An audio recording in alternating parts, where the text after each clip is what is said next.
Alright, Dan here with Infected RC. I'm here working on my Chuckworks Slice A6 chassis. I've got about 90% done here. Really, I've just got some minor details to button up. The main areas where I found that I needed to give a little bit of attention to is directly in the front here, and then of course directly out back. Everything in the center is really pretty simple. It's very, very straightforward. Now in the front, what you're going to want to concern yourself with is everything surrounding your bell crank.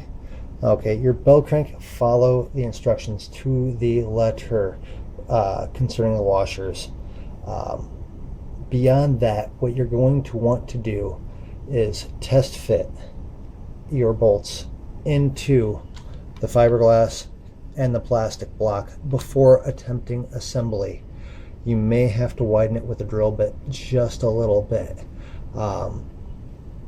Other than that, what I found very helpful was, in order to hold this whole thing together as you're attempting to screw it all together there, keeping the washers from slipping around is kind of a pain. So what I did was I used a little bit of duct tape. As you can see, there's a little bit of residue left there.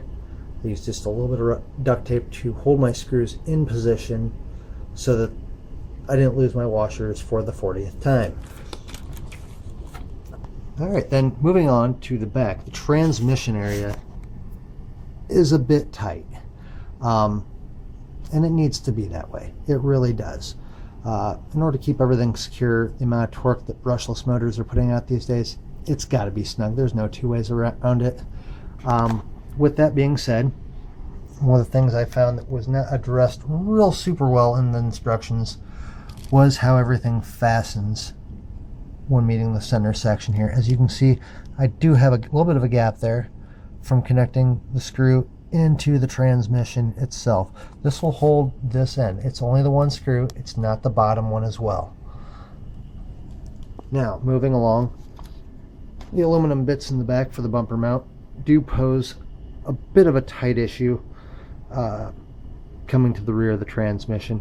Not a horrible ordeal, but it's going to be tight, and you're going to want to partially screw in and then tighten. It's about the only way it's really going to work. Other than that, I mean, I'm super impressed with this thing. Haven't had a chance to take it out for a spin yet, but I am plotting on where to mount my receiver, which Chuck does recommend that you mount it on top of the servo with double-sided tape. I may take that as an option. Mounting the speed control, I'm obviously going to mount it on the right side of my chassis here somewhere. Not entirely decided exactly how I'm going to do that yet.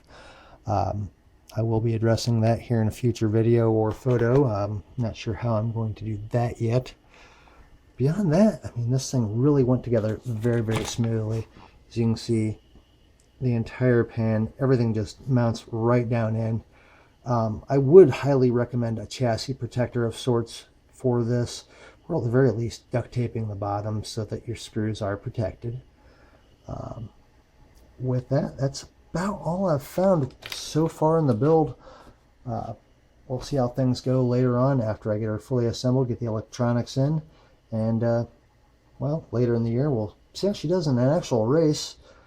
If you have any questions, I'm more than happy to try and help you out. Of course, you know, Chuck's always got an open inbox for you. Thanks for watching.